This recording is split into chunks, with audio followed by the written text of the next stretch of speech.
There we go. We have a little bit of an issue here. Bear with me.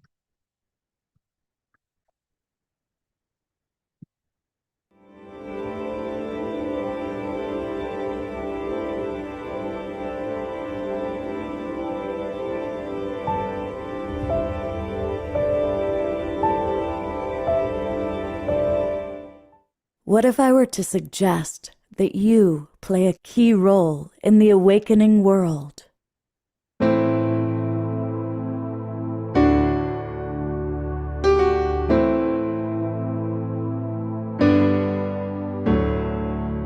And that you are watching this because you have heard the call.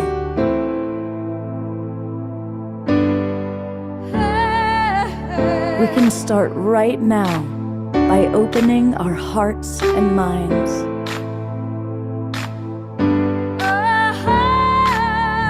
Welcome to the awakening world.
Good evening, everybody, and happy Saturday night to you.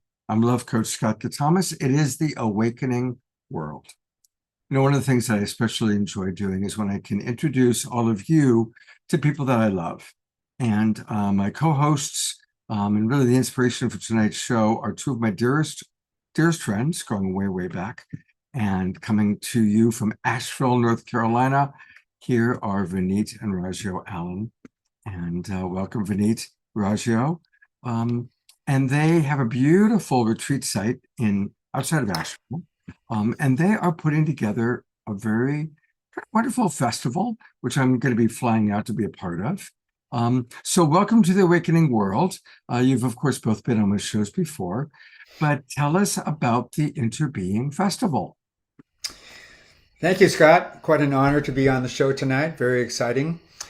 Yeah, the Interbeing Festival is about bringing people together and providing entertainment, yes, but also lots of experiences, processes, ceremonies that actually uplift the spirit and give you something you can actually take away that will improve your life. So it's about having fun, but much more than that as well. It's to bring us together and bring out the best in community. Beautiful. And what are some of the examples of what we'll experiences see there? You want to say? Yeah, we have breath work with me. That's to open the way, so we all get breathing and opening our hearts together. And then we have a wonderful dance set. We have 4 different venues around the land. There's a main stage, and there's a council fire, and there's a Samasati tea lounge. So there'll be different events happening in all of those, and wonderful presenters, dance, music, kirtan, sound healing, circling with Shelley, who's on later here, and great music all throughout, and also a community gathering to explore what community is and how we can all take refuge in community in these times. And tell us a little bit about kind of the Asheville community, like kind of the demographics, and who do you tend to attract at a festival like this? Asheville is an incredibly creative hotspot on the planet. So we've got a lot of especially young folks that are all kinds of creativity, music, art, dance. So that's one major contingent. As teachers coming from California that are older, we also tend to attract an older set that's looking for that kind of growth and intimate connection. So, in short, there's a nice diverse range of people there, which is obviously part of a resilient community. Is that kind of diversity. Beautiful. We promote quite a few festivals on this show. A couple of weeks ago, we were promoting the Bhakti Festival that's coming up in September. And right now, while we're speaking, the Earthstock Festival is happening in Colorado. And a lot of our Global Peace Drivers are there this week. So hopefully we are going to gather some of our, maybe more of our East Coast friends to come out and join us in early October for the Interbeing Festival. Yeah, come join us. We have, some gorgeous land here that's very sacred. Everybody feels very nourished when they come here. And we call it a sanctuary for the soul. It really is a place where you can step out of the world and really come home to yourself and remember what's really important in community. Beautiful. Well, we're going to be right back in a moment to go a little deeper with Raggio, but it is Saturday night and we have lots of music tonight. We've got Omashar, we've got a new friend, Billy Jonas, we've got a wonderful man named Adama who's going to do some drumming. But we're going to start it off, of course, with our house musical artist, our beloved Omashar. That will be me, and namaste, everybody. And of course, we have Ashoka. We haven't forgot you, brother, who's going to do a bit of kirtan for us later.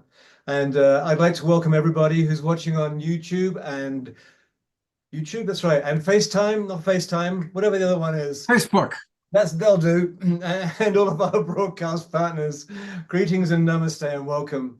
And this is a song which was kind of inspired by festivals, and it's called Rainbow Nation.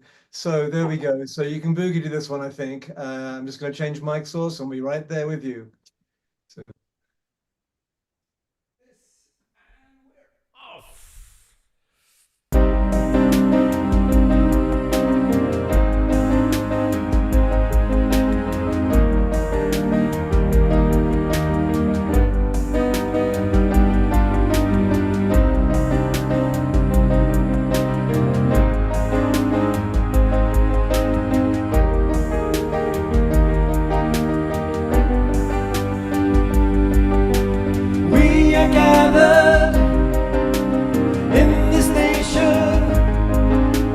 Raising frequency, raising vibration, hearts are open, hands together, loving each other, sisters and brothers, 'cause what we are is light in form, and light in form will lift us all. So don't give up on walking tall. The time is now, so heed the call and wake up to the light of this new day.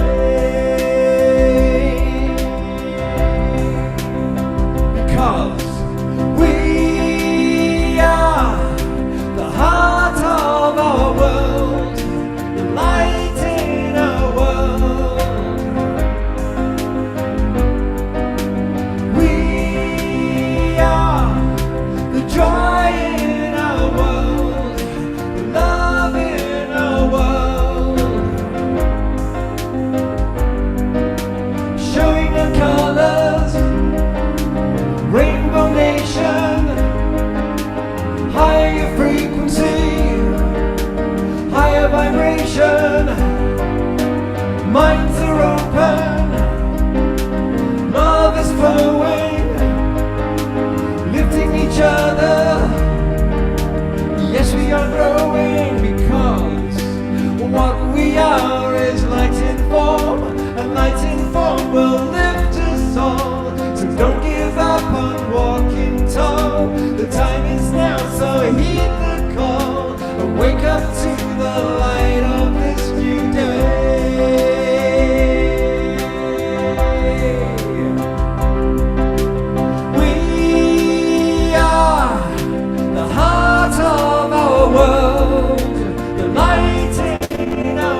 Thank you, thank you, thank you. Let's all twinkle, beloved Omashar. Yeah, I think my name is either, what is it? Icing on the cake or Twinkle Star.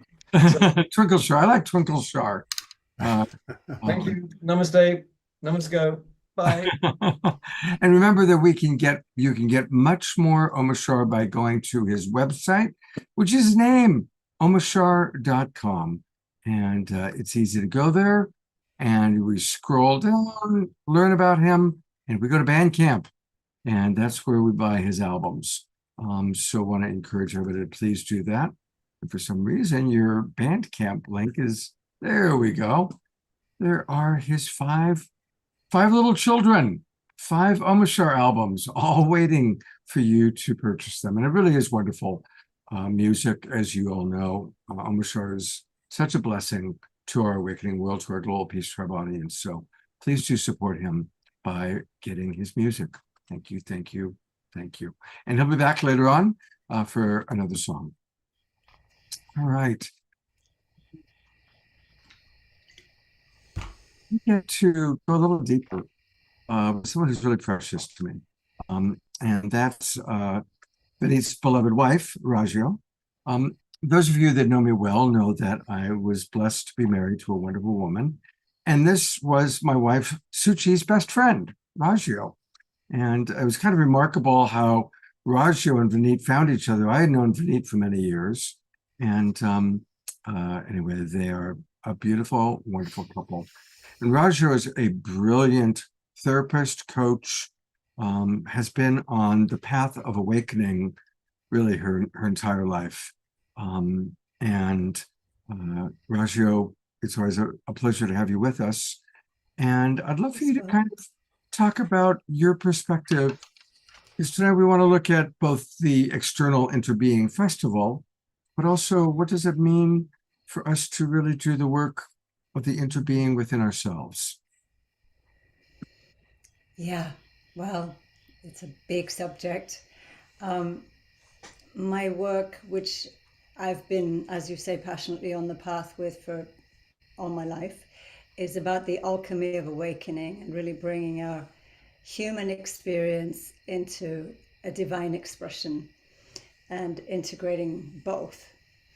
And what we wish for with the Interbeing Festival is really to have a space where we can come together as our whole selves, as our natural selves, as our heartful selves, to interbe together. There's often a lot of ways we meet in the conceptual world. There's ways we meet in the physical, and it's sometimes harder to really drop into a heart space together. You're doing it here, Scott, in such a beautiful way by bringing people together to drop into their hearts. And with the Interbeing Festival, we really have a place where people can just let go and be together, being through singing, through chanting, through dancing, through being our silly, crazy, messy human selves, and also being our whole, full, natural selves together. We can come and just remember who we are together. And there's an importance for the inner practices that bring us into alignment with who we truly are. And then there's a place to share that with each other in a playful, joyful, authentic way. So that's the Interbeing Festival. And what are some tips for those of us who want to go deeper into our own being? I mean, you have been on the path of awakening as long as I've known you, for decades. What are some of the tips or tools you'd like to share with our audience tonight? Yeah. Well, I feel that it's really important to kind of shake and shed those layers of conditioning that keep us kind of boxed into an old way of being that is no longer needed. And it's also important to spend time with ourselves in aloneness, really, to tune in to who we are now and what's wanting to come forth from us now. And I honestly, I've been around the block a few times. I've probably done just about every workshop, training, transformational process you could imagine. And at the end of the day, I can honestly say that what's worked for me and what I've seen work for many, many others is meditation. That it doesn't necessarily have to be just sitting silently, but having a way to just drop into one's own inner being is a really important thing. To find a corner of the day that's not being pulled on by technology, or where we're not being pulled out to be something or do something for someone else in the world, but just to be with ourselves in a simple, deep, quiet way where we can come home to ourselves and say, who am I really? That's the primal question. Who am I? There's something perfect about, as you're talking about taking a break from our devices, that the device goes off. I love Yes. that's Yes. I mean, how many of us actually really do that consciously every day to just find a corner of the day where we're not being distracted by technology? It's hard. We're all pretty addicted in these days. totally, totally. Yeah, And you mentioned, of course, meditation, but there are many other practices that can be a break for people. It can be yoga. It can be a martial art form. It can be playing a musical instrument. yeah. Because I know a lot of people are put off by meditation because they've tried it and they fall asleep or it doesn't work for them. So would it be okay to say, to have a practice? Absolutely. When I talk about meditation, I don't necessarily talk about just sitting silently and watching our crazy mind for an hour, although that is helpful to just see how crazy our mind is. But having a practice that shifts us out of the ordinary state of consciousness, shifts us into more of a, alternate way of thinking and being. And whether that's yoga or chanting or qigong or tai chi or music or being in nature, they're all very valuable and important. Yeah, absolutely. And when I say meditation also, I have so many meditation techniques that are not sitting silently. They're really about moving energy and getting ourselves out of the box. So that's, and whatever, in the end drops us into more of who we truly are, that we can just come home to ourselves and say, oh, this is what it's like to be connected to myself again. Absolutely. And right now, there's obviously a lot of polarization going on in our country with the election. And do you have any tips for kind of how to utilize some of your tools for people that are really feeling the stress, whether it's the stress of climate change, the horror going on in Gaza, fear of a civil war, even? What are some tips or tools that you might suggest for people that are highly sensitive? Because most of our audience are highly sensitive beings. I know you are as well. How to manage that external world stuff that's going on? Well, I would say that it's important to notice that we are being deeply impacted by this. We are all global citizens, and I know that everybody on this show tonight is somebody that longs for a world of peace and oneness. And it's important to find ways of regulating our nervous system so that we are not constantly in the grip of this fear and darkness and divisiveness that is a lot of what's running in our world these days. And I know that in our hearts we all long for a different way, and to find ways of coming back and just remembering that's actually what's most important here, that we are all one in this. And I would say again, to take time to notice when you're being overrun by those fears and those impressions, and step back and come back to what's what's what's my truth here? What do I want for the world? And then to live more from that place. So that's where meditation and our intention to make a difference in the world come together. Meditation practices, however you call it. Sure, sure. Well, you know, Yeah. since we've got you right up there too, Vineet, since you're with us, what are some of your thoughts also about the same questions I've been asking? What are some of your tools and practices for going within? Well, nature is my go-to. Running or camping out on trails and getting guidance from trees, going in naked in swimming holes wherever I find them. So that's one way, just getting myself into nature.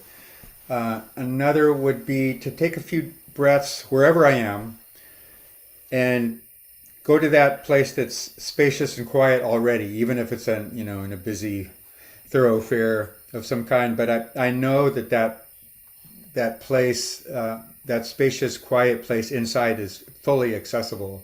If I intend to go there and I close my eyes, take a few deep breaths, settle into it, and I'm there, and that's enough. Beautiful, beautiful. Um, any final thoughts you want to share about either the external Interbeing Festival or the work that you help people with, Raju? Um,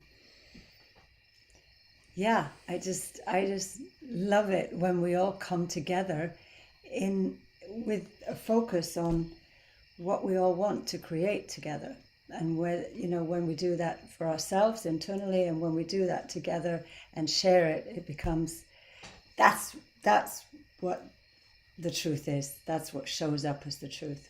And so I hope anybody and everybody watching can come to the Interbeing Festival, and just take some time for yourself, to retreat, to find a corner of your life, a corner of your day, a corner of your world that is not bombarded by all the external energy, that you can connect with your deepest inner truth, which is love, which is peace. And yes, I'd like to say a couple things about the festival. First of all, the scale of it, because some festivals are thousands of people. This is a much more intimate fair here for about 100 people on 10 acres of land with trails and sacred altars and to explore.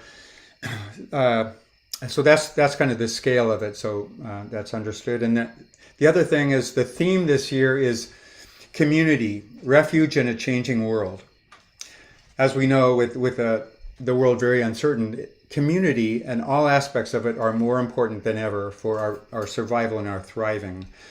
And we're featuring a community leaders roundtable from 7 different local organizations, supportive organizations such as Mankind Project and Leaf Global, lots of prominent organizations right here in town. The leaders from them will be at a panel roundtable and answer some questions, talk about resources they can share, things they've learned. It'll be a first time ever in the Asheville area that very different organizations have come together for this kind of connection and dialogue. So very excited about that featured event. Beautiful. Well, I'm going to show a couple things. Here is just the flyer for the Interbeing Festival. And again, it's Saturday, October 5th, just outside of Asheville, North Carolina. I'll be there. Jasmine Bear, my dog, will be there with me. And yeah, a really wonderful, wonderful time. So I really hope that those of you who are looking for a reason to come to the Asheville area, and I saw many people in the chat box saying that they're thinking of moving to Asheville. That's something that's been on their mind. And then for those of you who really want to go deeper, Ragio is a wonderful spiritual counselor. She's brilliant. She has been on the path a very long time, and I've known her for a long time. And, I really want to encourage any of you that feel called to learn more about her to go to her website, and it's alchemyofawakening.net. Alchemyofawakening.net. You can learn more about her her services. She does one-on-one mentorship. She does retreats, and she's a really extraordinary being. So this is how you can learn more about Ragio. And at the very least, put in your email address. Every day I get a wonderful quote from Ragio, and she provides that service. So thank you very, very much. And Vineet, while the camera's on you, you are going to now introduce your friend Billy Jonas. Awesome. Thank you. Billy is a new friend.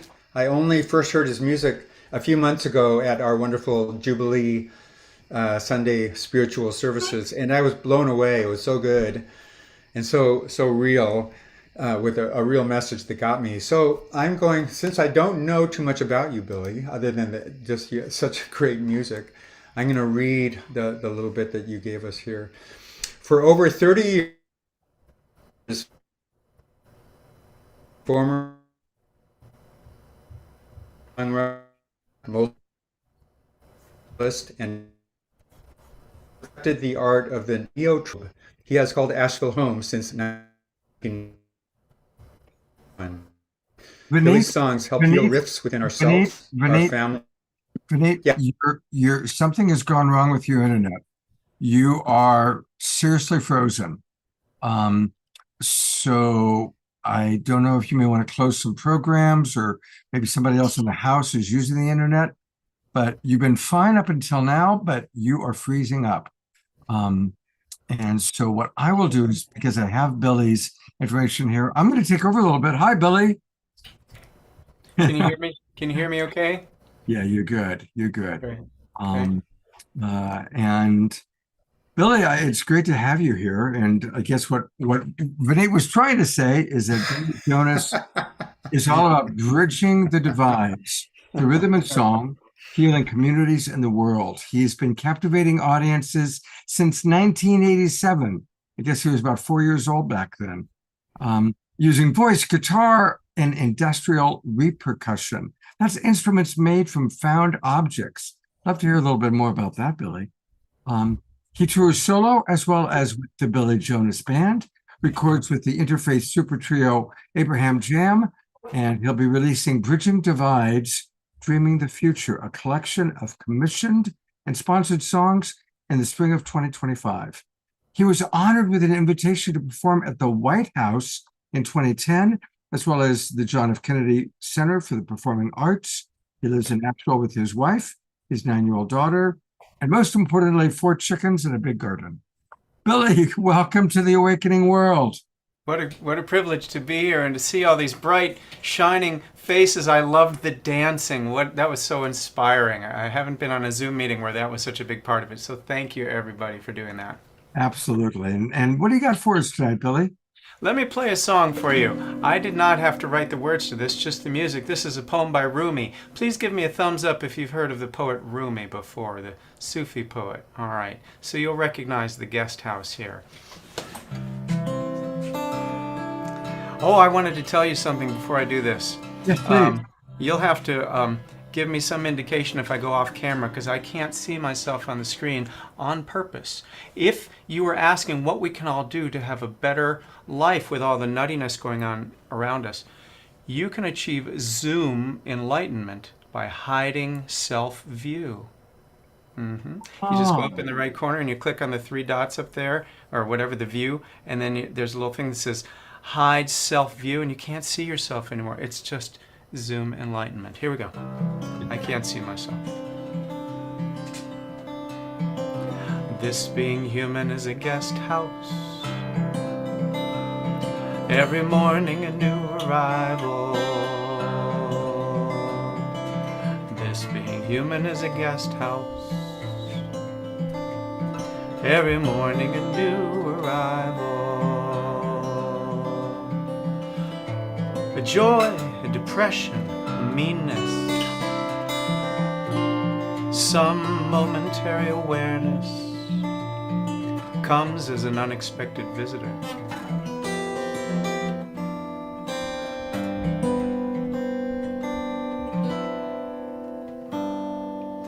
welcome and entertain them all. Even if they're a crowd of sorrows, welcome and entertain them all. Even if they're a crowd of sorrows, who violently sweep your house, empty of its furniture, still treat each guest honorably. They may be clearing you out for some new delight. Echo, this being human is a guest house. This being human is a guest. Every morning a new arrival. You can sing it. This being human is a guest house. This being human is a guest. Every morning a new arrival. The dark thought, the shame, the malice, greet them at the door, laughing, and invite them in.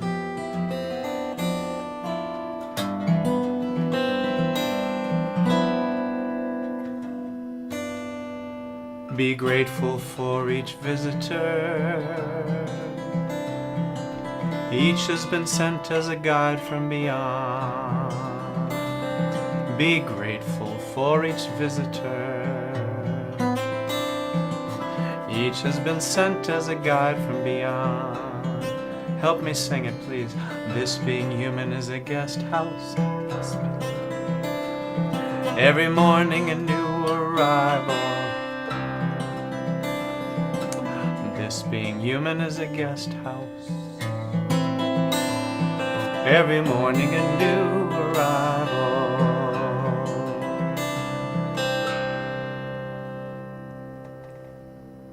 Oh, The guest house.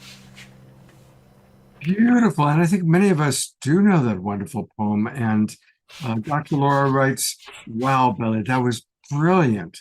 Thank Thank you you so to much. you and Rumi. Susan writes, beautiful guitar.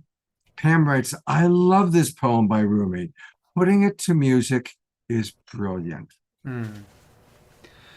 Yeah, I took some of the lines and repeated them. Obviously, Rumi didn't do that in the original, so I hope that worked for everybody. But what a privilege to be able to dive into Rumi's work and to and to find the transmission. I'm sure you know that what comes through it. You know that word transmission. So you dig into the words and then you find something deeper that comes through. And I have to sing that song daily to remind myself of that truth, because the guests come fast and furious and they knock me off my game, if you know what I'm saying. Yeah, absolutely. Yeah. When I come to the Interbeing Festival, I'll be doing songs like that. You know, we talked about my industrial repercussion instruments. I'm going to do 2 guitar songs tonight, but I'll show you. I have my vibra rake here. You can see that. It's an old rake. And then I've got my tin can timbales. And I have a whole percussion setup that I'm not going to play for you tonight, but you can come to the Interbeing Festival to witness it. And it's called an every one man band. What I mean by that is I'll be playing stuff with my feet and my hands, and I'll be singing, and I'll be asking people to participate in a neo-tribal hootenanny, which means voice and percussion and everybody in the band. Every one man band, that is to say. So that's what I do. I do a show for families with that, and I do a show for adults, and sometimes it's all one big happy family. That's what we'll do. And the main thing that we're going for is joy. To me, joy is full spectrum. Joy is the hard part, the joy, the depression, the meanness, you know, all that stuff that Rumi talks about, the dark thought, the malice. Finding a way to embrace that and move through it without splattering those around us with it, and finding a way to access the ecstaticness that comes from embracing all that. Please remind me I said all that, because I have to be reminded every day. And, yeah. Shall I keep talking? I don't know. I'm on a roll here, but No, you have you are on a questions. roll. Yeah. Absolutely. Yeah. Yeah. I'm Well, loving your energy and your spirit, and our audience is also relating to you quite beautifully. Well, thank you. Yeah. And I believe that what Vineet and Ragio are doing is a beautiful initiative, trying to get people together to be inhabitants of their selves, deep inhabitants of their selves, because that's where peace begins. And once you inhabit yourself deeply, you can reach out to those around you, and that can radiate out in ways that we can't ever measure. I once did some drumming with the great Nigerian drummer Olatunji. Have you heard Olatunji before?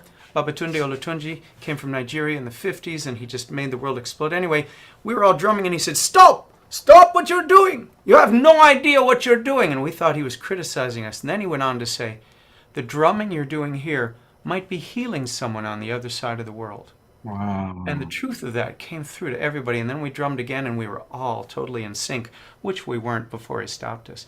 And so that's what I think the Interbeing Festival is going to be about, getting us in sync with ourselves so that we can be in sync with each other and with the great beyond. Beautiful. Well, I'm going to read some of the comments from our audience, and then we're going to take a look at your website. Dia Therese just wrote, "I am swept up in delightful appreciation of Billy, his unique and sensitive gift." Yes. So thank you for that. Trina Joy writes, "Every Saturday, a new entertainment, new music, and new awakening. Thank you, Billy, Scott, and Rumi." Grace Denise writes, "Embracing it so we don't splatter it onto others."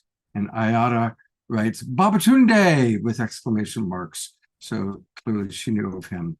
I'm going to take people to your website, and Yeah. remember it. It's his name. There he is. It's billyjonas.com, BILLYJONAS.com.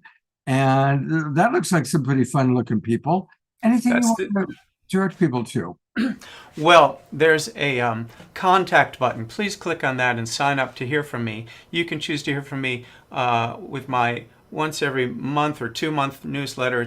It's not too long, or you can hear from me less often from that. And then I'll be able to let you know when I'm in the area. I was just out in Seattle. Who knows when I'll be where you are? And I'm in Asheville right now. That's where I live. And I also have a new album coming out, which was mentioned before. It's called Bridging Divides, and that'll be on my website. It'll be broadcast to the world via my newsletter in probably April 2025. So please stay in touch with me, or send me a note. Just let me know what you're up to. Instagram is good too. All right, good. And we are going to see you in a little while. We're going to be back on the show in a little bit. Yes. So, Billy, you're beautiful. Thank you so much. Oh, likewise. Yeah. All right. Well, that's a wonderful start to the show. And Vineet, I'm back on camera with you to introduce your friend Shelley. Vineet. Thank you. So I've known Shelley for a few years, one of our first friends here in Asheville after we had moved. We find her really warm, really open, really funny, and really engaged in everything that we do here. She is a professional attorney who's trained extensively in trauma recovery, and she integrates ancient wisdom with modern practices, fostering authentic, empathetic connections in all relationships. And I'm so excited about her circling session that she's doing for the festival. Thank you, Shelley. Thank you, Vinny. Yeah, it's really great to be here. Thank you for including me. So I think that for starters, I'm just going to really invite everyone to take a deep breath.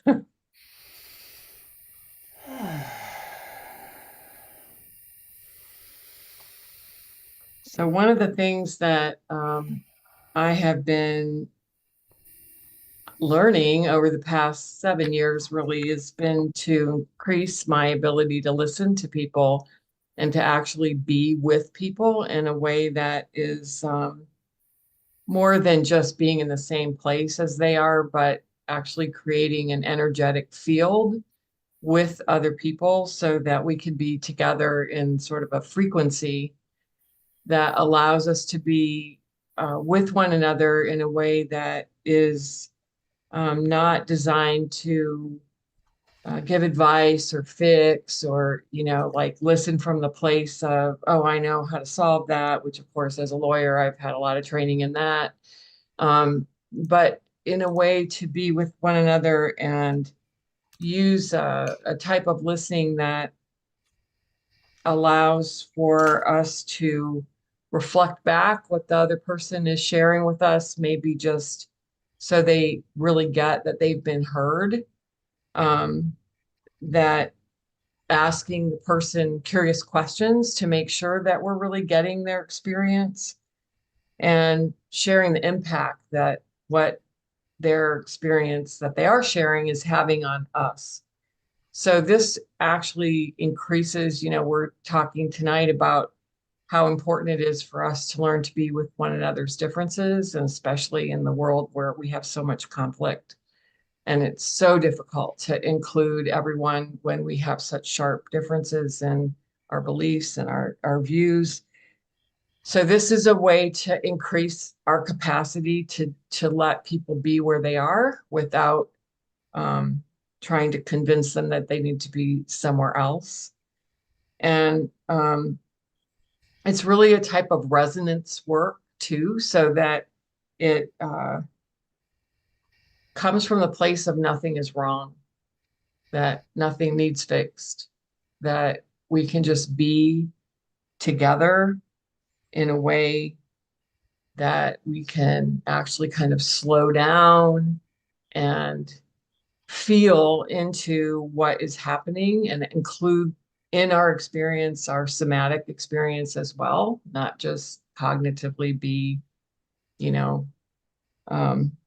thinking about what we're going to say next, or how you have a similar experience, or, that routine. So at Samasadi, when we do the Interbeing Festival, I'm going to be facilitating a circle where we're doing this in a group. And we basically start by dropping in together, and then people just begin to share. And as they share, we practice these listening skills. And if anybody gives advice, that gets interrupted, not in a shameful way, but just a reminding way of, boy, we want to maybe fix each other sometimes, because it's so hard to be with the feelings that come up when you're listening to someone who's really in pain or who's really struggling with something. And it's just hard to sit and resonate with, wow, this person is really in pain. And yet that is the thing that brings them out of the suffering, because there's something about us being together that is very healing. And also, when we practice this one-on-one, we can actually facilitate the other to unfold. And over time, as we practice that, we get much more capacity to feel and be with our truest nature. So we've also, that's been coming up a lot tonight too, that, the concept of inhabiting ourselves. And that sensation for me of the contact with who I really am it's just a place of all is well. So even doing this practice, like when we do a circle at Samasadi for an hour, it really makes a difference. Like, you might think that's not very much time, which it's not, but any time that we have together where we're really being together in that kind of depth is healing. So I just also want to say something about trauma, because the kind of listening that I'm talking about is really sensitive to trauma. And personally, I think everyone has unprocessed trauma, and some of us have had more trauma than others, but just being able to bring compassion to one another and consider that sometimes we're responding in a way that's really coming out of a trauma rather than our nature is bringing compassion in a way, again, that allows us to be with one another in a way that is healing. So I'm just noticing that in my speaking, I'm feeling a wave of emotion, because for me, I that is so true for me to be able to recognize that someone's behavior might be a piece of unprocessed trauma. Um, I'm just reading a question in the chat. Go ahead and read it out loud then, Shelley, so you can respond to it. Okay, thanks. Trauma work has become more center stage lately and largely discussed and practiced in various ways for good. What, in your opinion and experience, have been the most effective and lasting from the wide spectrum of modalities, from pharmaceuticals to psychotherapy to plant medicines and psychedelics? Well, since I've tried all of those things, I can speak from my direct experience. For me, it would be difficult to pin one thing on, uh, to put one thing on any particular modality. But I would say that personally, for me, the most effective healing I've had from trauma is what's called like a memory reconsolidation, where you're actually creating an energy field with another person who's sensitive to trauma, and then activating the nervous system that is similar to the trauma, and then reconsolidating the memory. So that's kind of a mouthful there that I just said, and it's actually not a very complex thing, but it does take um, some training and some sensitivity to make sure the other person is staying in the range of appropriate nervous system tolerance. And for me, I'm not into pharmaceuticals, of course. Why I just don't, I guess, trust pharmaceuticals. But plant medicines and psychedelics, I would say, certainly impact the capacity for me it has impacted the capacity to honestly believe um, that we can heal, that we're not stuck with the neurology that might be currently operating, that we actually are capable, all of us, of healing. So does that answer the question? I'm going to read some of the comments that have come in because there's some beautiful ones here. Ayada writes another question for you. Would memory reconsolidation be similar to EMDR and the reprogramming aspect of it? It is similar to that. It is. And different people, of course, we all have differences. So like I personally am an extremely visual person. And when I do deep work, I often, if I get into a triggered, like a trauma memory, I get almost like a ticker tape of memory. And so it's easy for me to do memory reconsolidation work because I can work with the visual memories that I get. Not everyone gets that. So like EMDR, you don't really have to have a memory. It's just I think that for me, the thing that is so powerful is that I feel like there's finally a choice of modalities where we can actually work on healing some of the things that we've just inherited and some of the things that happen to us in our lives. And, someone's Billy saying, let's see a demonstration, which I'd love to do, but I'll tell you the truth. You can't really fake a demonstration. It's like it almost is like the kind of trauma work. I might be working with someone one-on-one and a trauma comes up and then I can work with it right then. But I would never try and force something to happen in a session. It will unfold as it does. Well, Yes. people are really enjoying what you have to say, and I'm going to share some of the comments that came in. Susan Bloomquist wrote, "The way you are holding people and helping them connect is a new form of therapy, one that uplifts people. This training of listening is also the way to allow sharing." And Carol points out that she sees that this is authentic presence work, where two or more are gathered. And Carol also writes, "Compassion is oozing out of your energy field, Shelley." So agree. Nikita, who we're going to hear from in a few minutes, writes, "So well expressed, Shelley. This is powerful work." Mhm. Thank you. And Grace Denise has a question. Can you talk more about how we listen and step back when we're worried about potential harmful effects from where the other person is at?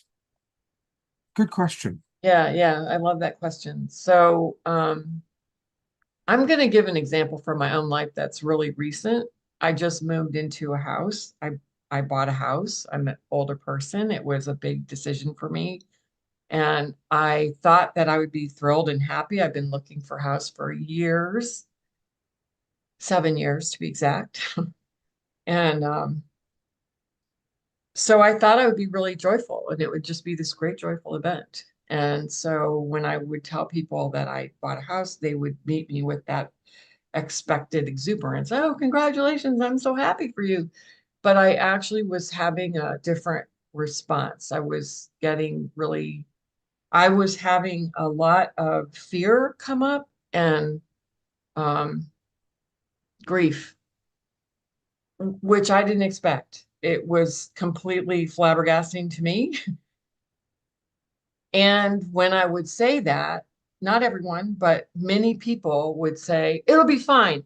Just wait, a month, you'll be so happy. It'll be great." And when that I would get met with that kind of reaction, it felt more painful.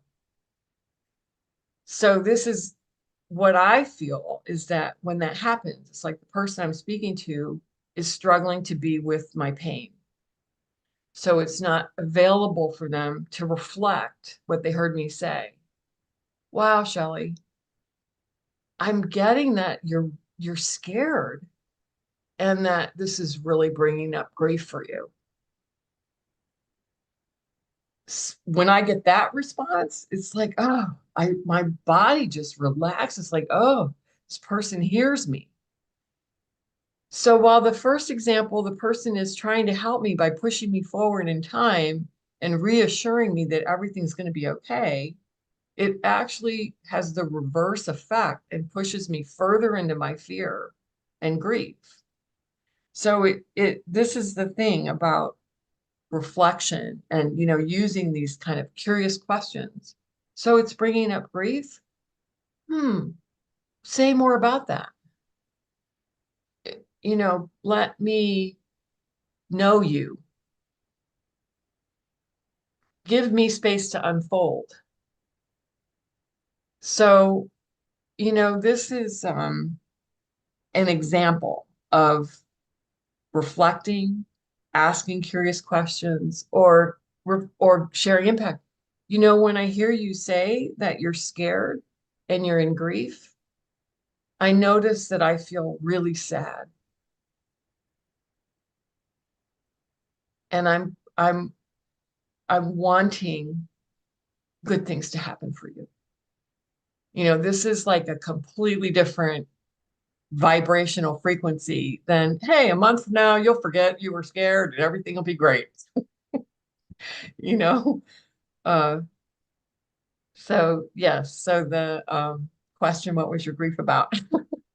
That would be a great question to do a session on, like to spend an hour exploring what is that about? Because the truth is, I'm curious about it.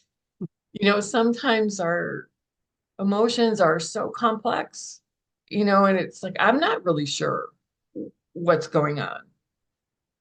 Lots of things. I'm aging, my children are older. Like there's so much adjusting. life is really complex. So I think I managed to talk for 15 minutes. Yeah, and see, you didn't even need Vinay to come in and chat with, but No. people have really, really enjoyed what you were sharing. And I know you don't have a website right now, but maybe you can put into the chat box an email address if anybody wants to email you. Would that be okay? Oh yeah, sure. All right, I'm going to bring your friends Ragio and Vineet back up on camera for anything they want to add in listening to you speak, and then Vineet's going to introduce his friend who's behind him, who's going to play a little music. But Ragio, Vineet, anything you want to share with Shelley? You're on camera and you're muted, Vineet. Right. Thank you. Yeah, Shelley, it's always a deep dive with you. You know, there's always a level of realness and honesty about our conversations, and just, you know, not talking around or about or above what's actually going on. And I really appreciate that about you, and I appreciate, you know, your intention to bring everybody into a deeper level of honesty and authenticity in our communications. Thank you. Yeah. Yeah. I'm going to read just a And few. I'm sorry that I was one of those people that saying, yeah, no, what it was great. No, We've you got a didn't. house. No, you didn't.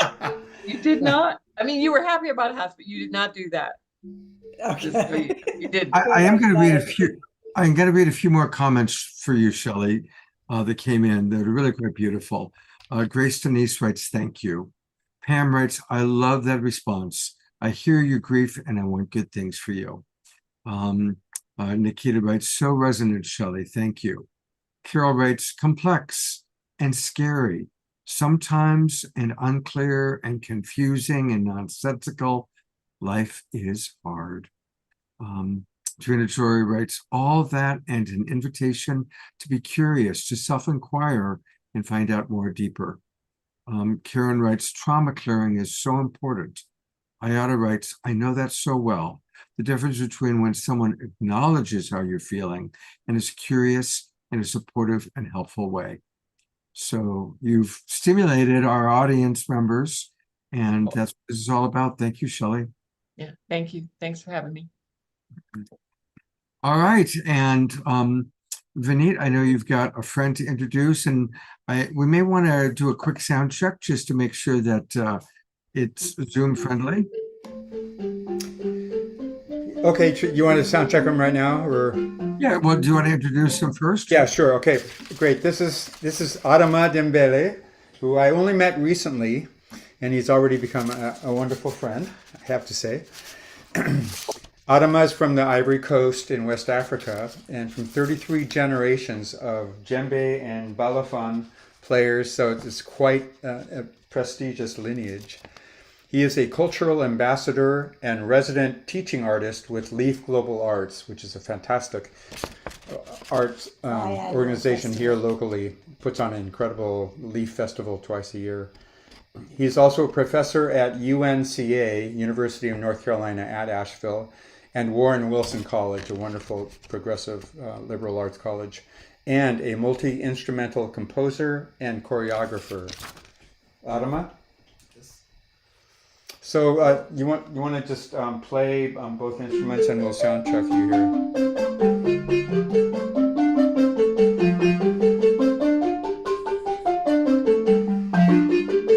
And the drum. How was that? It sounded good. Omashar, anything you would add? Omashar? It sounds great. Awesome. Okay, great. This might be too loud, so I might not play too much. No, it's good, Adama. It's okay. Yeah. Yeah. Good. Just show your heart, brother. Take it away. You want to play something? Okay, yes. Let me play this song called Fono Bingue.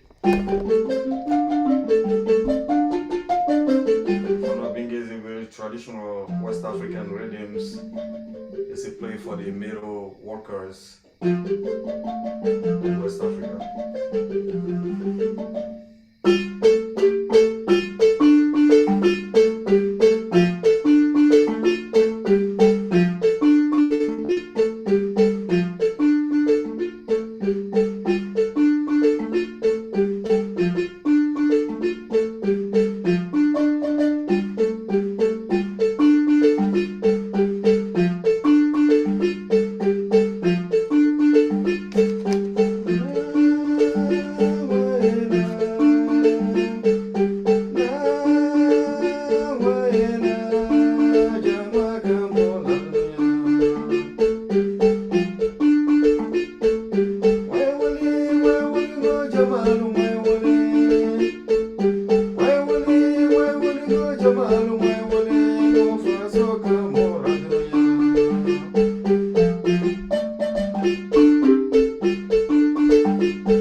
Okay.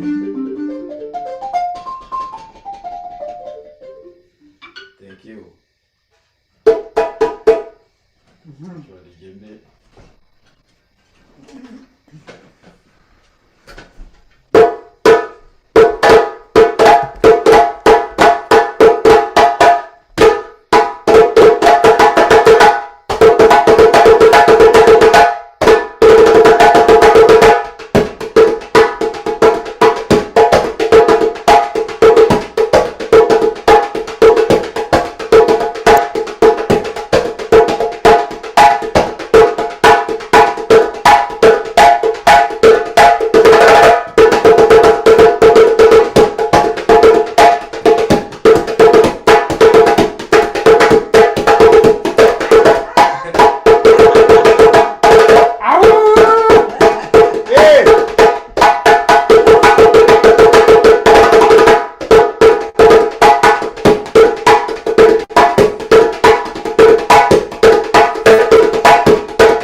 Thank you, thank you, thank you.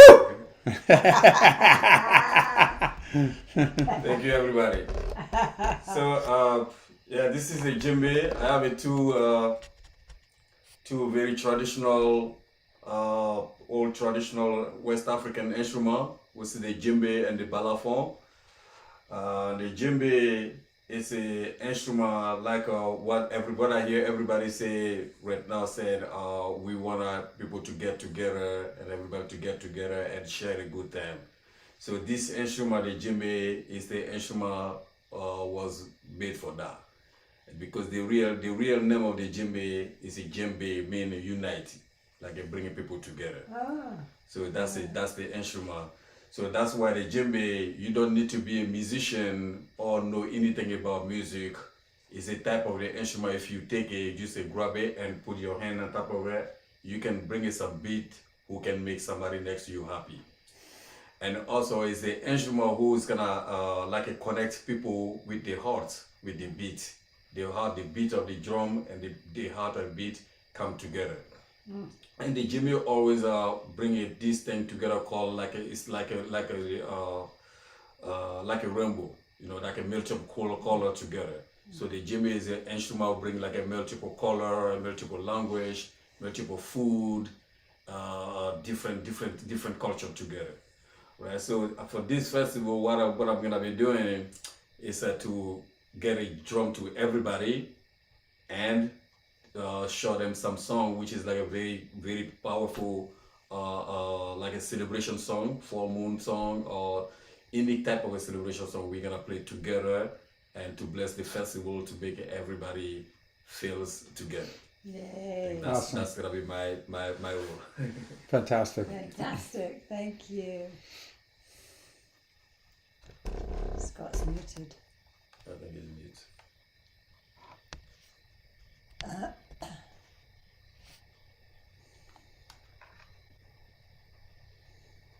He's mute. Scott, you're muted. Somebody was asking if it's that first instrument that you played, someone's asking if it's entirely made out of wood and if it's handmade. Yes, the djembe is made out of wood. And balafon. the balafon is like one of the balafon and the djembe is the instrument from my family. Yes, so those two are the instrument I grew up with. But the balafon is the type of the wood. It's called jalayiri. So it's a big piece of the tree, same like the djembe, and they have to cut the piece of the tree like one small piece, and all the piece give you like a different keys before they even put on top of it. And then after all of that, under the balafon, we have the gourd. We have a bunch of gourd under there. I can show you the gourd under it. Wow. So you see, those are all different. Wow. Those are all gourd. Wow. From the small to the big one, and they all give you like a different sound. Wow. Wow. Yes. Incredible. Yes. Thank you for picking that up and showing us that. That's incredible. Yeah. It's a handmade. Every no machine touch it. Everything is made with the hand, and then from the A.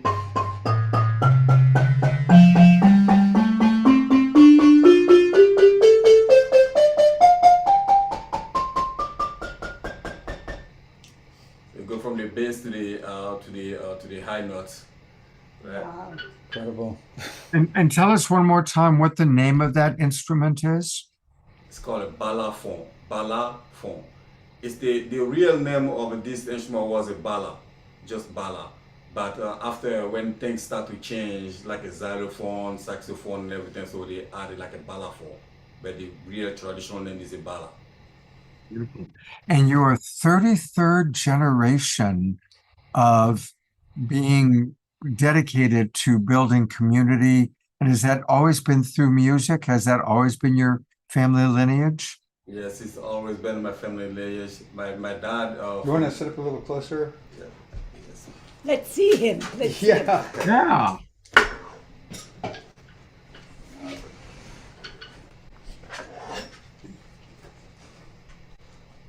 There he is. That's better. So yeah, like they said, I'm from the Ivory Coast, but my culture is not just the Ivory Coast. It's coming from like the Mandingo Empire, and the Mandingo Empire was this big cultural empire group called was like more than 14 different countries before in Africa. But now you can find them like 6 or 5 different countries, like Ivory Coast, Mali, Burkina Faso, Senegal, and Guinea. So all of those instruments and this power, the instrument we play was together to bring people. It was like a communication between the village and the people. Like back in the day, even now, it's still like some of the. As you can see, some of the villages still don't have like a computer system. They don't have electricity and stuff like that. So the way people used to communicate between the community was through the instrument. Like for example, if something happened in somebody's house, if you like somebody's having like a wedding or like a birthday party or anything like that, they will call the culture keeper. And when we came, we start to play the specific rhythms, and that's how everybody next door knows what's going on at the house, and they come and get together and celebrate. So that's how people used to communicate together. So when my dad moved from Mali to Ivory Coast, and he created this little compound, like some area in Ivory Coast called Abobo. And now that area was doing was to bring every young generation at the country who didn't have a place to go, who some didn't have parents, they always come into that place and stay there and learn their own culture and start to and be some a lot of them become like a professional musician now today. So that culture and that music was not just to perform, but it was also to help the young kid to understand their own culture, because those country I'm talking about, like Ivory Coast and Mali, they all like a French colonized country. So sometimes the young generation don't really know their own traditional instrument or their food or their even traditional language. So the culture keeper, like my family, was the one who were helping the generation to understand their own culture and the traditional music. That's why they call it the Dambele family was the culture keeper family. And that's what I've been doing since South Africa, and I came here in the United States and I was doing the same thing. And I want to keep this story a little shorter because it can be too long when I'm going everywhere. But yeah, that's pretty much what those instruments do, bringing people together. How wonderful. It's wonderful to meet you. We do have one last question. Julia wants to know, how do they get the notes of the vibration to be so precise with all the different gourds? Yes, that's a very good question, because all the gourds, from the, like I said, from the big one to the small one, give the base. The big one give the base, and also there is a hole. We have a small hole we put on the gourd, and that small hole have like a spider net. The spider net to put on top of that hole to give the vibration. So this instrument is very you have to see how to make it, because you got like a lot of small uh part of it will give like all the sound. Like even the piece of the wood, before even putting an instrument, before putting it together, we, after cutting the each piece, we put the wood together and smoke the wood first, smoke it for like a days, so all the water and everything come out of the wood before even put any balafon, before we put it together. So you got like a lot of small things to make the sound very special. Adama, people want to hear more. They want to know how they can. Is your music available online anywhere? Yes, most of it, I'm with Leaf. So if you go to Leaf website, which is the leaf.org, you can find me on there, or you go to YouTube, Adama Dambele. You can find a lot of my music on YouTube or Spotify, Adama Dambele. I got my CD and stuff on top of it. So that website is theleaf.org, THELEAF.org. The leaf or just leaf? The Leaf. The The leaf. Leaf. All right, and I'll take a look, and I'll find you on YouTube, and I'll put that into the chat box as well. Adama, what a joy to meet you. Thank you so very much for being with us. Thank you very much. And I hope everybody understand everything I said. People understand everything I said? Yes! Yay! Success! Fantastic. Thank you so much. Thank you. Wow, well, that was fun, and I look forward to meeting him when I'm in Asheville in October. I'm going to mute you guys for right now, because I get to introduce another friend of mine, someone who I have just a tremendous amount of love and respect for, and this is Nikita Gehring. Some of you who have been with us for a while have seen Nikita on the show before, but it's been a little while since she's been with us. And Nikita is the founder and creator of I Am Mantra, which began way back in 2009 and now reaches over 260,000 people in 80 countries. Every day she sends out an I Am Mantra, a reminder of usually it's a beautiful affirmation to carry with us throughout the day. And it's a beautiful service that Nikita has been providing. Originally born in Australia, she moved to the United States in 2004, working for a nonprofit peacemaking organization, and began her coaching of individuals and groups back then. She has facilitated many events, including just did a big event for Patricia Robles's big event in Tucson, I believe it was, last week. She's an extraordinary coach, teacher, and what a blessing to have you with us tonight. And we thought this would be a really good show for you to be on. And she's going to talk to us. Our show is called The Awakening World, and she's going to talk about the evolving human and how we can embody our I am presence. So welcome back to The Awakening World, Nikita. Oh, thank you, Scott. And I just want to say what a joy it is to be here tonight. I feel like we're in a big circle, and I want to just say, Rajio and Vineet, I can feel the energy that you bring to the Interbeing Festival. I can feel your relationship with Scott. Shelley, I could feel part of my work is very resonant with your work, Shelley. And I could feel in your speaking, not only were you speaking words, but you're also speaking with your vibration and your energy and your frequency. And just, I love how tonight has woven it. Again, it feels like we're around a big sacred fire. I think if I tune into words that feel resonant right now, it feels very familiar. It feels family. It feels community.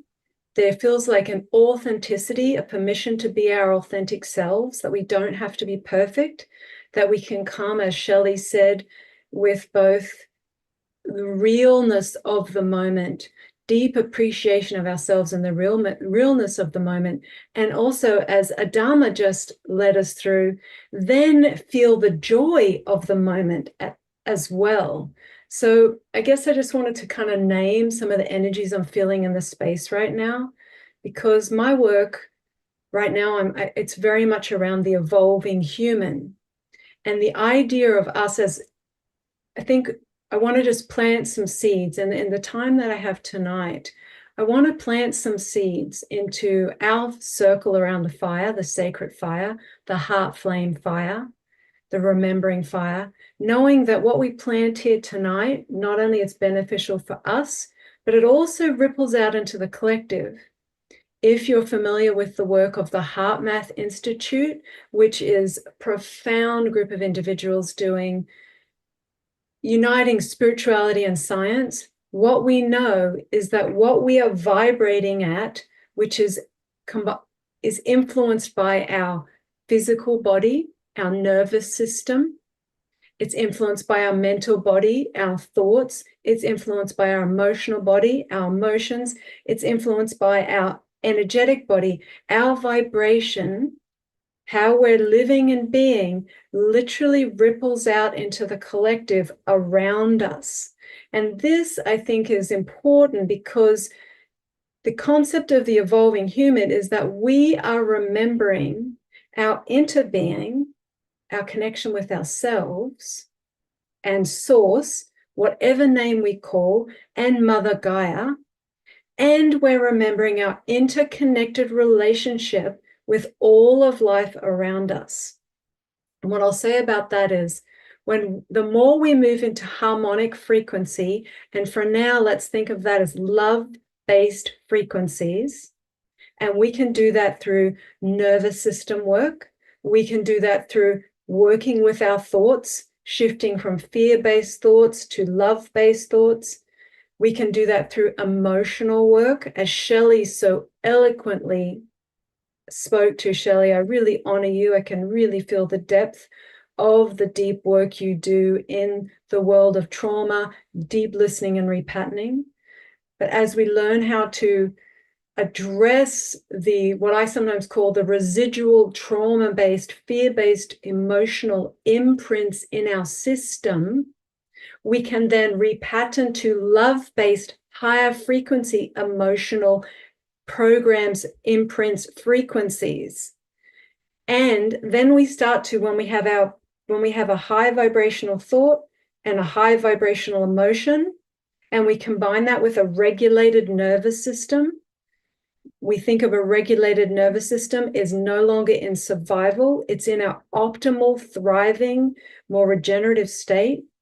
As we combine these elements, then it's like we come online in a whole nother way. As Rajio said so beautifully, it's like we're coming home to ourselves in a whole nother way. And when we come home to ourselves, we can start to open up our heart field, and heart intelligence, we can start to open up, which creates what HeartMath calls heart coherence, what Patricia Coder-Robles calls awakening the heart flame, as we create more resonance, harmonics, and the music that Adama played tonight. So you could feel that in your body. Do you notice the whole energy just like shifted? And then when Billy was playing, his whole energy using music to help shift our frequency. So as we start to create harmonic frequencies, and let's say we start with the heart, that sends harmonic frequencies up to the brain. Then we start accessing our higher mind. And then we start opening our whole channel to a whole higher potential for us as humans. Our heart holds what they call imaginal cells. Imaginal cells, you may have heard of imaginal cells in the caterpillar that are like the dormant sleeping cells that hold the DNA and the coding for the butterfly. They have found that we have also a type of imaginal cells in our heart that hold some sort of coding for a high, as we activate it, a higher awareness, again, the evolving human. We also know that science says we currently use 1.5% of our DNA. More traditional science says the other 98.5% of our DNA is called junk DNA. But what we know in our hearts and souls, nature doesn't have any junk. Everything is interrelated. Everything has a divine design. Our bodies, the way we relate, the fact that we breathe out carbon dioxide and the trees breathe it in, and that trees breathe out oxygen and we breathe it in. We have a divine design. And so as we start to remember this divine design, we start opening, so back to the junk DNA. So I would say more pioneering scientists like HeartMath Institute, like Dr. Joe Dispenza, Bruce Lipton, their concept is that other 98.5% of DNA is a library of potentials. A library of potentials. 98.5% of our DNA is waiting for us to remember more of our greater nature in harmonic frequency with self and harmonic frequency with the world around us. And I'll just finish. I'll finish with a couple of thoughts. And this is I'm so grateful to be in this circle around the fire tonight. And my final thoughts are that when we learn to shift from fear-based patterning in our nervous system, in our thoughts, in our emotions, in our energy, we start to activate more of our love-based frequency. And this is a lot of the work that I do in my clients and in my upcoming masterclass, is learning how to do what I call whole system alignment, learning how to shift the physical, mental, emotional, energetic bodies and realign them back into a harmonic, love-based frequency, and through that start to open to our higher potential. I think it's important for us as evolving humans to remember that humanity is not done, that what's going on in the collective right now is a massive wake-up call to shift from survival and fear to love and thriving, and that each of us here and those watching the replay, we know that we have a part to play in this transformation right now. And how can we help the transformation, the birth of the new earth? It's through us. The new earth isn't birthed around us. The new earth, the conscious earth, the sustainable earth, the peaceful humanity is birthed through us in each and every moment. We are the change. We are the change. We have the power. And it's so important. If you're near Asheville and you can get to the Interbeing Festival, go be with the community. Be one-on-one. Having just come from an event where I got to immerse myself with 500 people, where we got to be together and eye to eye and breathe together and laugh together and cry together. It's so powerful. The concept, and I know Shelley's probably very aware of this, the concept of coherence and co-regulation. Shelley, I believe you talked about that. As we start to raise our own vibration, we literally send out, like a tuning fork, like music, higher frequencies into the field. And that helps all those around us start to feel those higher frequencies, and it starts to move and activate things in them.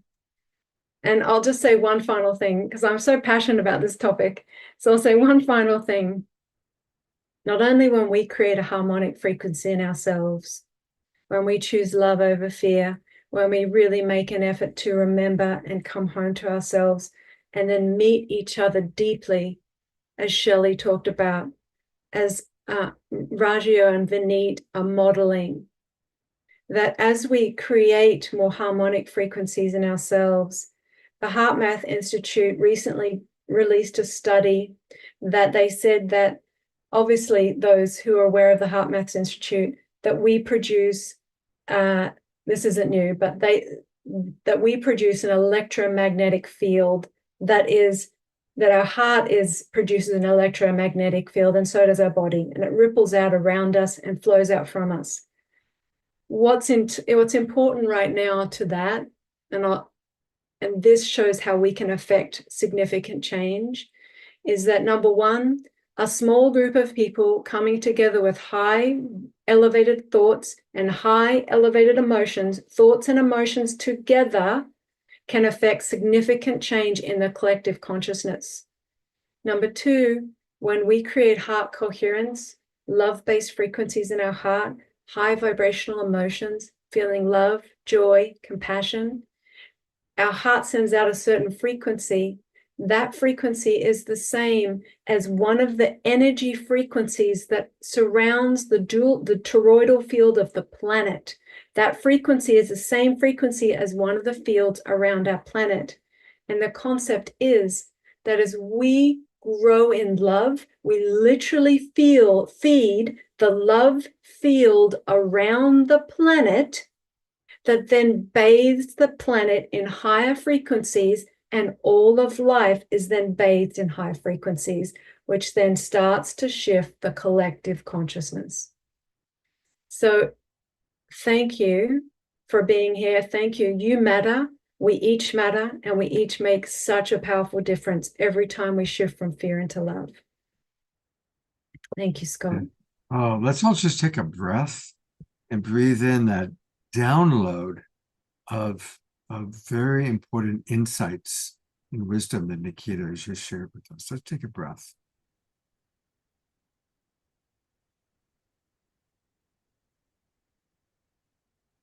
And Nikita, there's a lot of comments coming in that I'm going to read to you. I'm going to remove myself, and we're going to look at you as you get to hear what people have to say.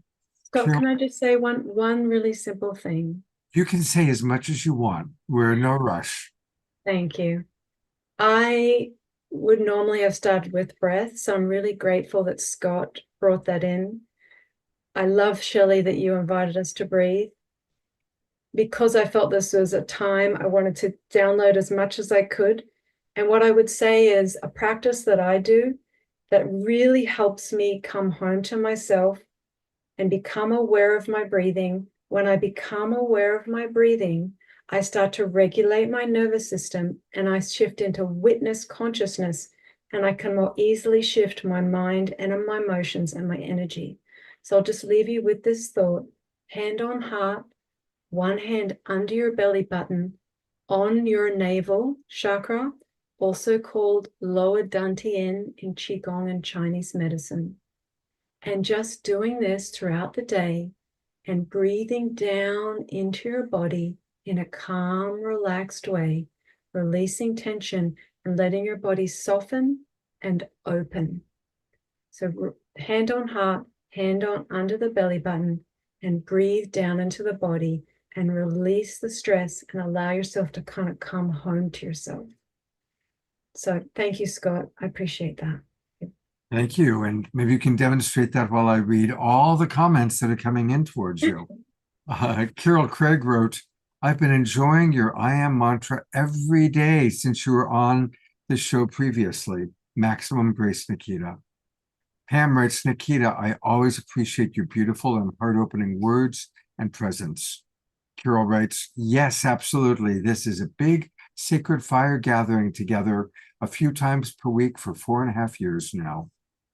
Amushar points out that today's I am mantra was, quote, I am attracting everything I need and require to heal, blossom, and expand to my greatest potential. Beautiful. Reverend Jeffrey writes, beautifully said, very vibrant flow and alignment.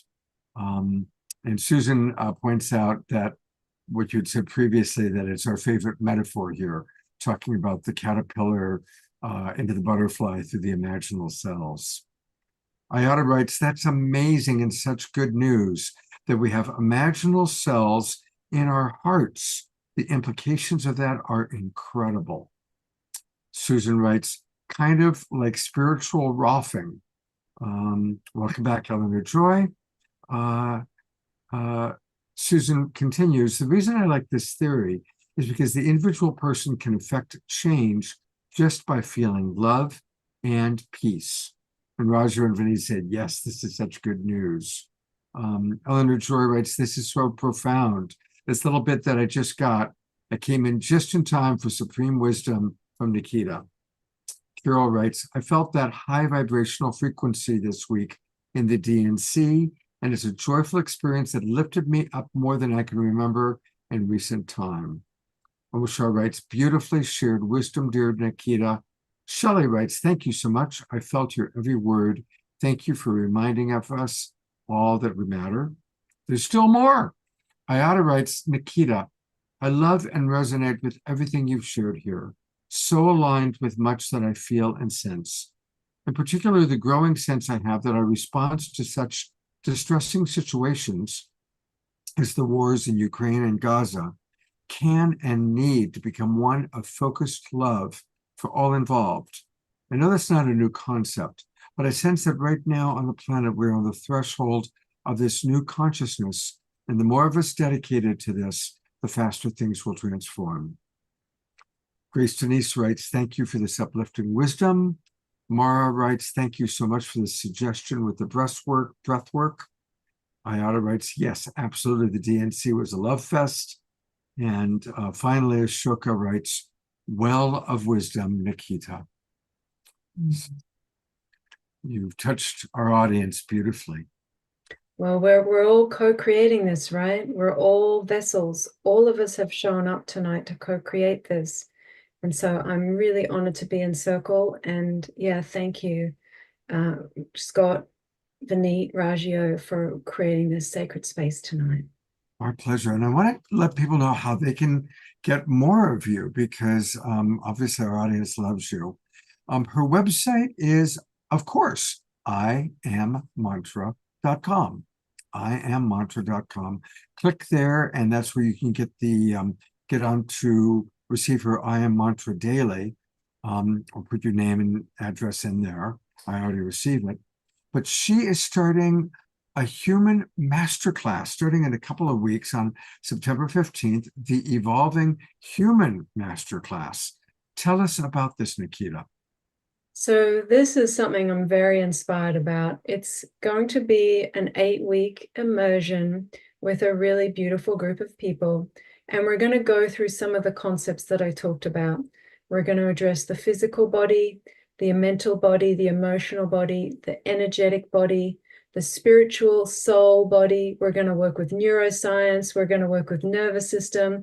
We're going to combine spirituality and science. We're going to work with superconscious mind and the quantum field. It's just such a passionate topic. So if you're interested, please go and if you to my website. And if you have any questions, there's a form and you can send me an email. Fantastic. Thank you, Scott. God bless you. Thank you so much, Nikita. Thanks for being with us. Let us bless you. Ah, wow. What a lovely evening we're having as we sit around the fire and listen and learn from each other. Isn't that beautiful? And I love that analogy. Thank you so much. Well, We recently, when we had our Bhakti Fest show, we had the opportunity to meet a beautiful man. Oh, whoops, I'm ahead of myself. We're going to go to Billy Jonas next. So I apologize. I was suffering from premature evaluation.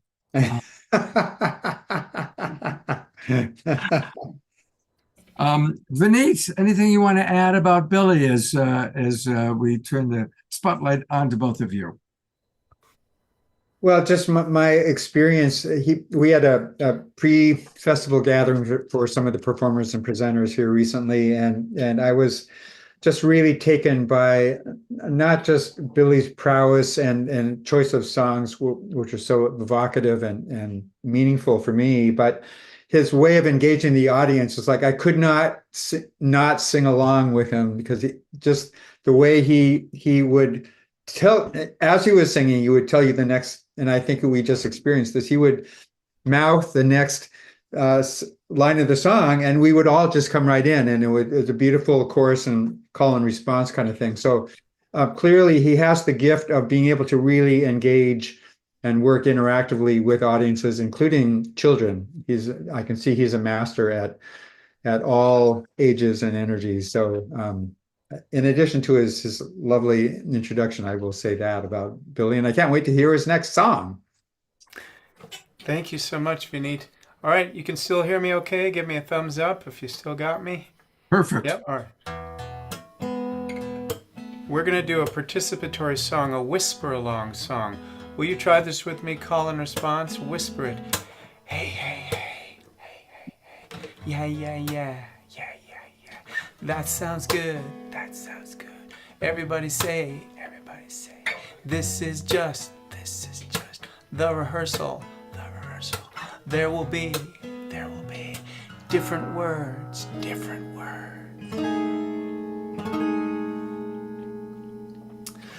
God is in the child's eyes, see them wide, wondrous wise.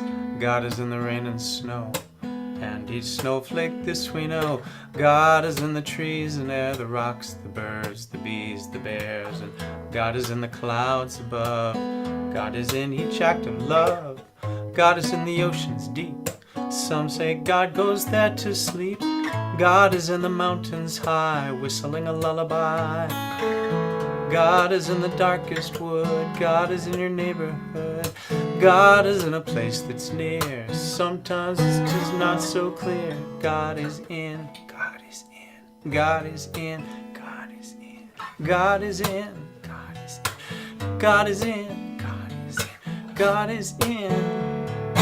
God is in. God is in. God is in your strangest pleasure. Some say God is into leather. God is into body piercing. In your nipple, lip, and nose ring. God is in your new tattoo, your scars and birthmarks too. God is in your brand new nose, your control top pantyhose. God is in the latest fad, except bungee jumping, that's dangerous and bad. God is in your cellular phone. God will not leave you alone. God is in the internet, wondering who's not there yet. God is in Vogue and Spin and Rolling Stone, 'cause God is in, God is in, God is in, God is in, God is in, God is in, God is in, God is in, God is in, God is in, God is in.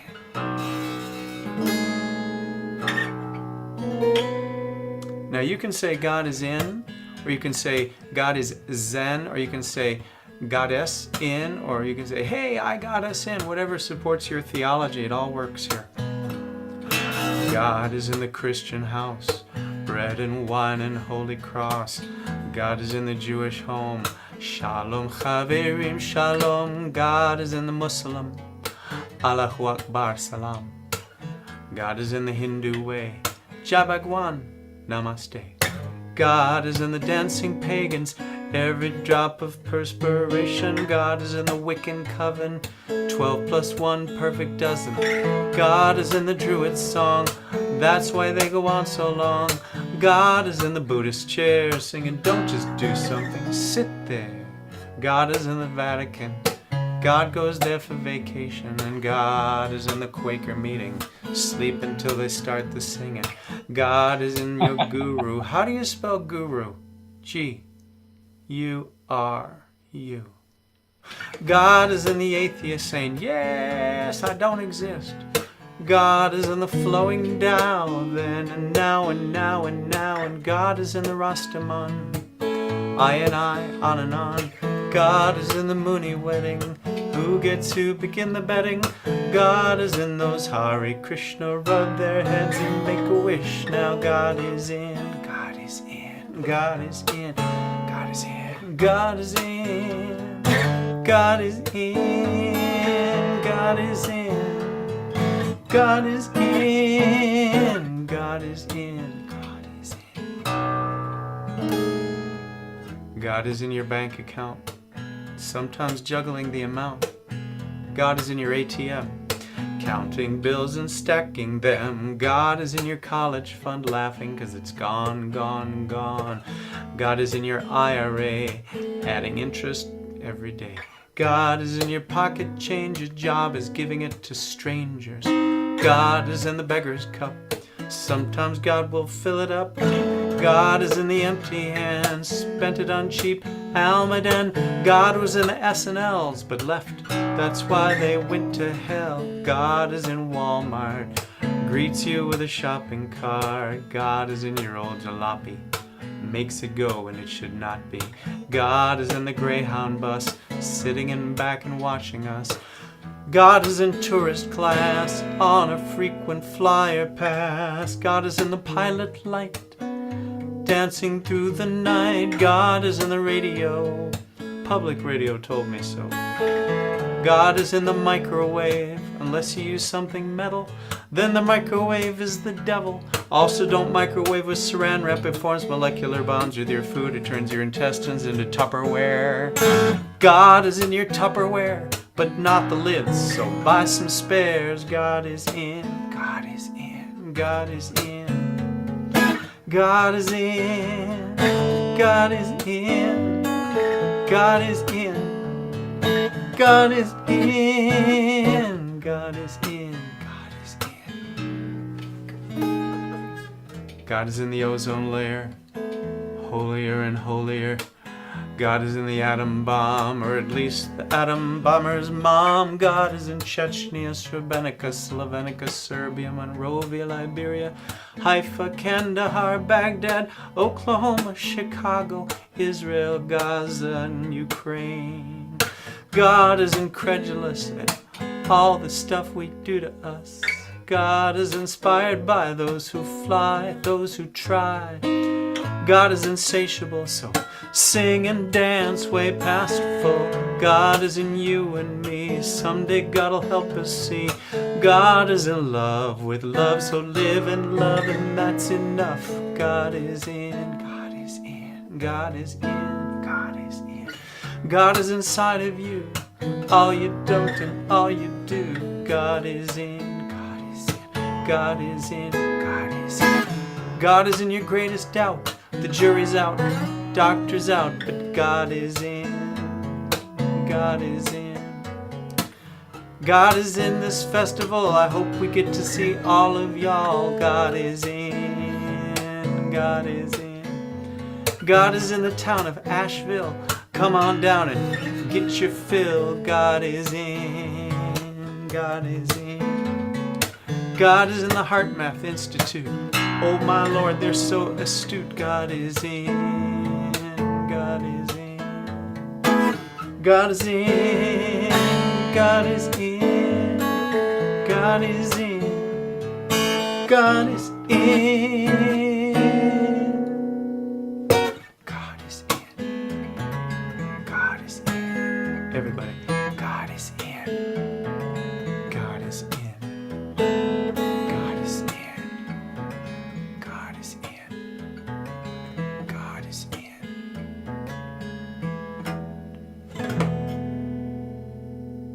God is in.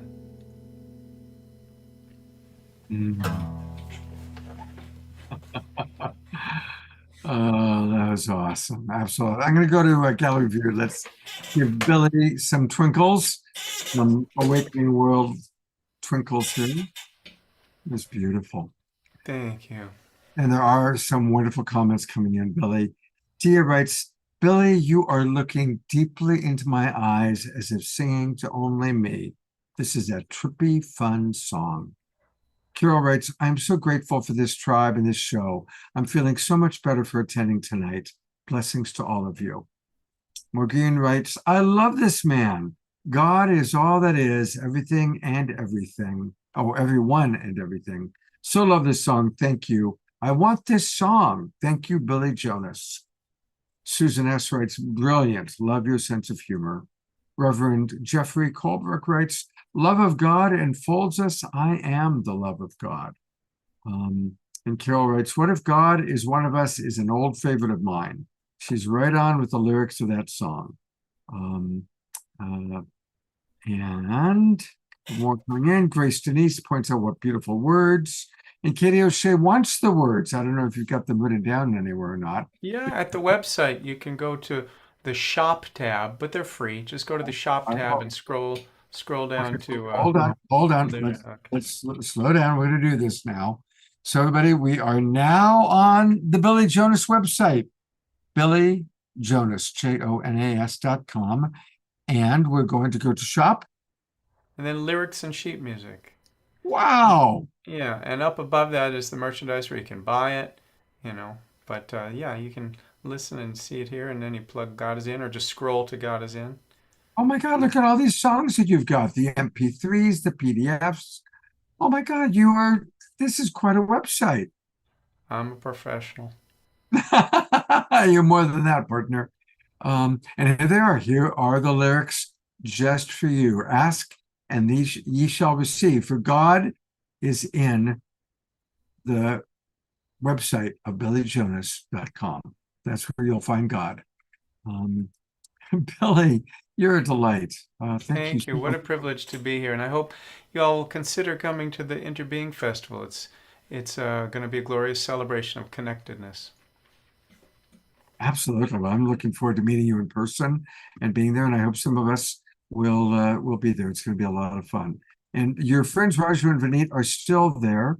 Raju had threatened that she was going to leave, but somehow she's gotten pulled into the show, and that's was trying, but I couldn't leave. It's too good. Oh, beautiful. Past my bedtime, but I still can't leave.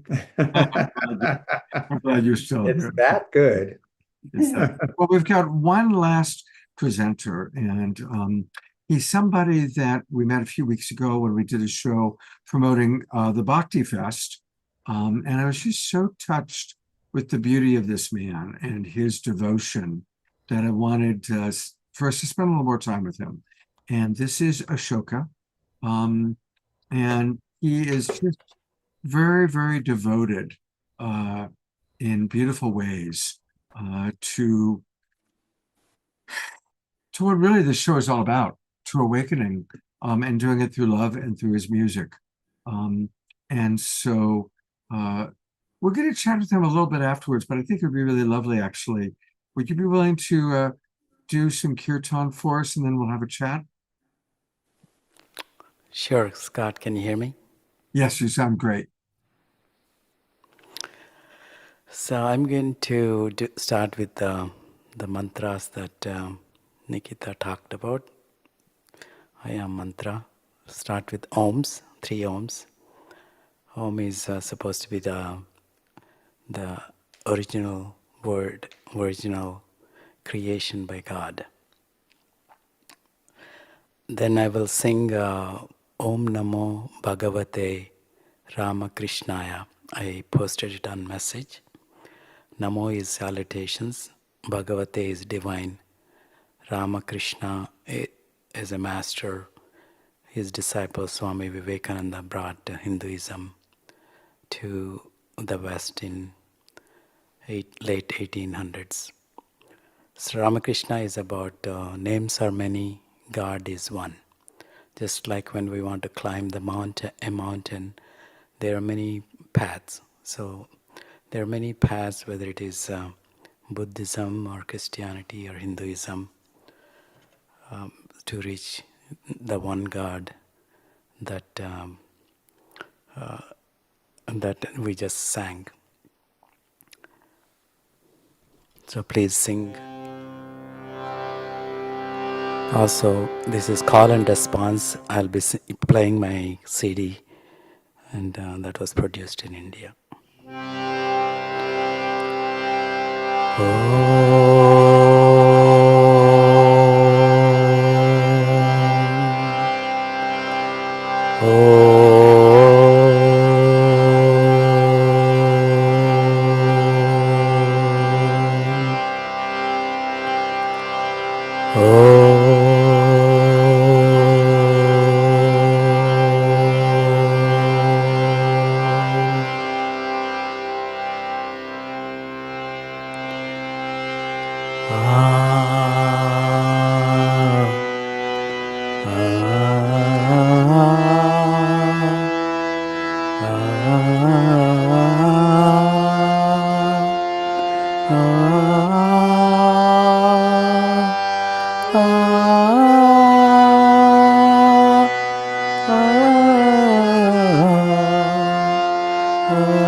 Om Namo Bhagavate Ramakrishnaya.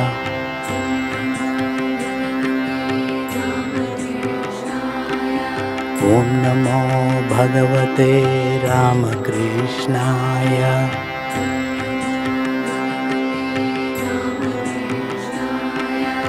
Om Namo Bhagavate Ramakrishnaya.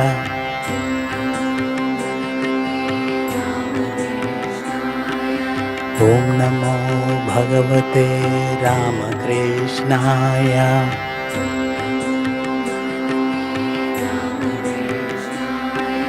Om Namo Bhagavate Ramakrishnaya.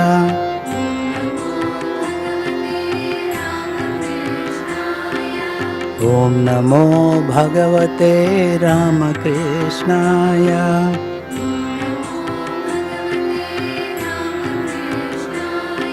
Om Namo Bhagavate Ramakrishnaya.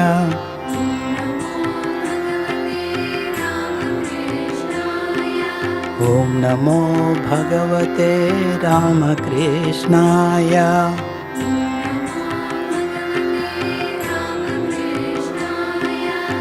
Om Namo Bhagavate Ramakrishnaya.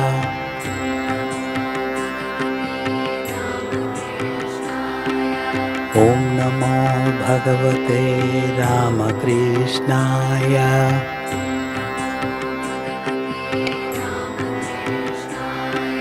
Om Namo Bhagavate Ramakrishnaya.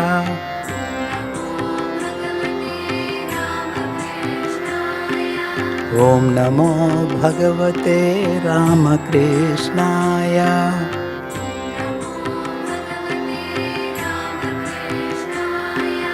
Om Namo Bhagavate Ramakrishnaya.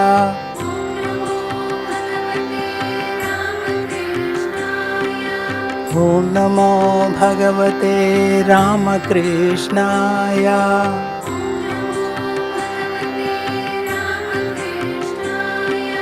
Om Namo Bhagavate Ramakrishnaya.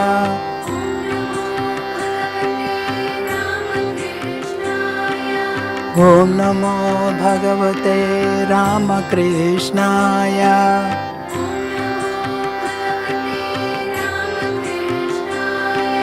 Om Namo Bhagavate Ramakrishnaya.